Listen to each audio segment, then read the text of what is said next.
Hey, so welcome back to the Lang YouTube channel. Today we're going to do a maintenance, actually an event maintenance or a daily maintenance that you should be doing on your trailer, and that's charging the waste tank. What that means is before every event, you want to make sure that you have at least an inch of water or 10% of the waste tank's capacity inside the waste tank. Reason you do that is you want there to be a vehicle or water in that trailer to anytime solids get dropped into the waste tank that they float around, that they don't just hit the bottom of the tank and start to build up. This will ensure good clean out of your tank, make sure it smells good, doesn't smell bad, and so everything flows properly. So one of the best ways to do that is to hook up a hose to your city water inlet.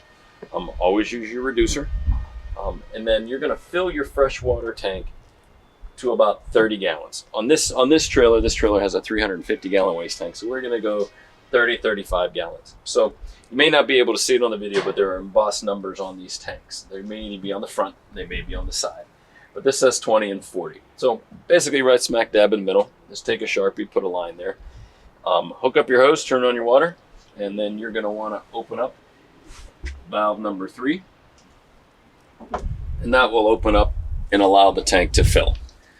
So you just, whenever it takes 5 minutes about to fill up to 35 gallons, you then want to shut off your water, close valve number 3, and then you're going to open up valve number 2 from the tank and valve number 6, that is drain to waste tank. And that's going to flush all the water into the waste tank. So once that is done, you then want to go into your rooms and you want to put in your deodorizer pods. So you want to put in 1 per toilet, depending on the trailer.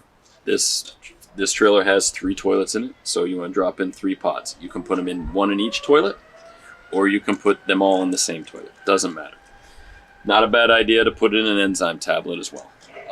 You can put in 2 to 3 of these as well. Again, just helps to break down the waste. So that's one thing you can do. And it's a very important thing to do to make sure that your restroom trailer stays clean and, very importantly, stays smelling fresh.